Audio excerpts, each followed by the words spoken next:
লাক্ষাদ্বীপের কালপাত্তি দ্বীপ থেকে ঘুরে আসার পর খাওয়া দাওয়ার পরে আমরা বিকেলের দিকে আগাতির সি বিচে সানসেট দেখতে গেছিলাম। তখন দেখি মানে সূর্যটা অনেকটা ওপরের দিকে, কিন্তু সূর্যের যে আলোর ছটাটা সমুদ্রের ওপরে পড়েছিল সেটা একদম লাল রং, যেন মনে হচ্ছে ভেতর ডিমের কুসুমের রংটা, যে রংটা হয় না, আমরা দেখেছিলাম তো ঠিক সেই রংটা।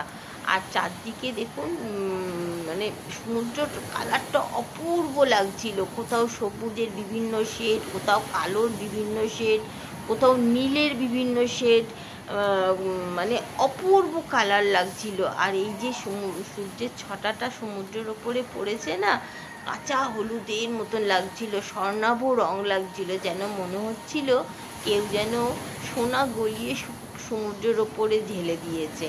আর তার পাশাপাশি তো আমি সমুদ্রের গর্জন, বাতাস, এইসবের শব্দও পাচ্ছিলাম, হালকা সমুদ্রের গর্জন পাচ্ছিলাম।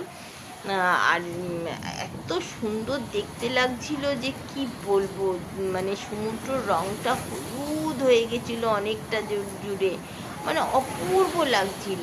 আমার এই মানে আগাতির যদি এই সানসেটের ভিডিওটা যদি আপনাদের ভালো লেগে থাকে তাহলে একটা লাইক করবেন, কমেন্ট করবেন, আর আমার এই টুপা শিকদার চ্যানেলটিকে সাবস্ক্রাইব করে পাশে থাকা বেল আইকনটিকে প্রেস করে দেবেন। যখনই নতুন কোনো ভিডিও দেবো আপনাদের কাছে নোটিফিকেশান পৌঁছে যাবে।